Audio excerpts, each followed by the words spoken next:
Holiday season is a time of reflection, so we're going to spend a few minutes talking about a memorable era in men's tennis. When Rafael Nadal retired from the game last week, he left a remarkable two-decade legacy in his wake. As Stephanie Tsai details, Rafa was beloved on the court and off by players and fans alike. Throughout his career, Rafael Nadal, known by fans as simply Rafa, claimed 92 single career titles, including 22 Grand Slams and a record 14 French Open titles.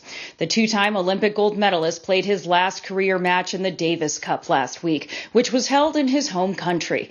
Tributes for the Spaniard have poured in ever since, including from Patrick McEnroe, whom you might recognize from his time as a tennis champ. He's an ESPN commentator and president of the International Tennis Hall of Fame.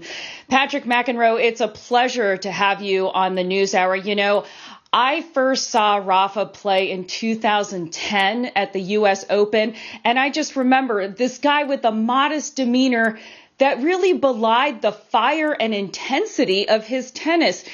Over the years, you've seen it all. How would you describe his game? And was there a specific moment when you realized he was going to be one of the greatest? We were all lucky enough to be blessed to watch him. And I think, to me, Stephanie, it was the fact that Rafael Nadal, as you said, was one of the most intense competitors, maybe the most intense competitor that the sport of tennis has ever seen, arguably one of the greatest athletes that we've ever seen. But I think it was his demeanor off the court and the fact that he was so humble. When he talked about his game and he talked about the moment, you really felt that what he said was so true. When he talked about he wanted to be in the fight, he wanted to work hard. It wasn't just about the wins and losses. And, you know, a lot of athletes say that, but you don't really believe it. But with Nadal, I really believed it, that he just loved the fight. He loved the competition. Of course, he loved to win. But he always had a saying, Stephanie. He used to say, I have to be willing to suffer when I go out on the court.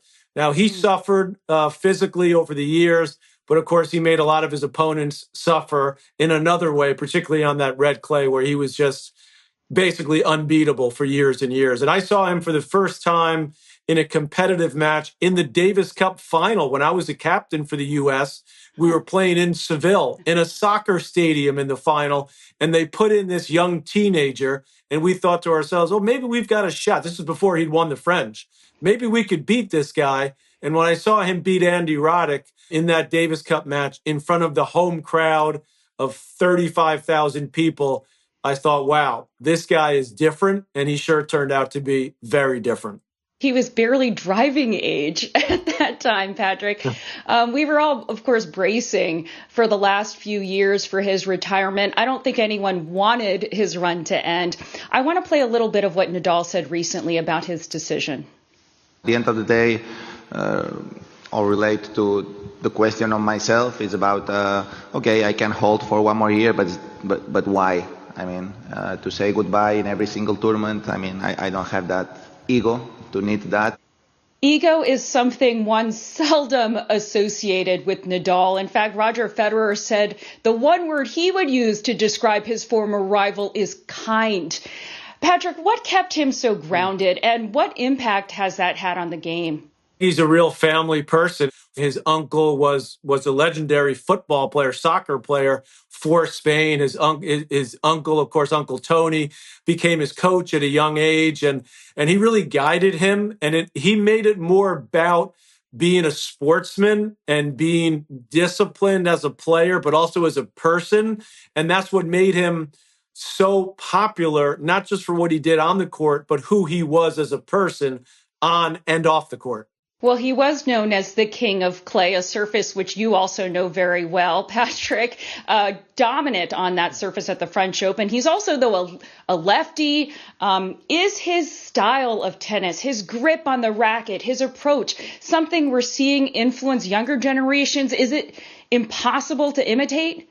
I've never, to this day, Stephanie, seen another player been able to do what Rafa did on that slingshot forehand, which created all that topspin, which is what made him so incredibly successful, especially on clay. Now, he had all the other attributes. He had a great two-handed backhand. He became an excellent volleyer. He also became, a great all-court player. Remember, he won 2 Wimbledon titles, including that epic final when he won his first Wimbledon, beating Federer in what many think is the greatest match ever played.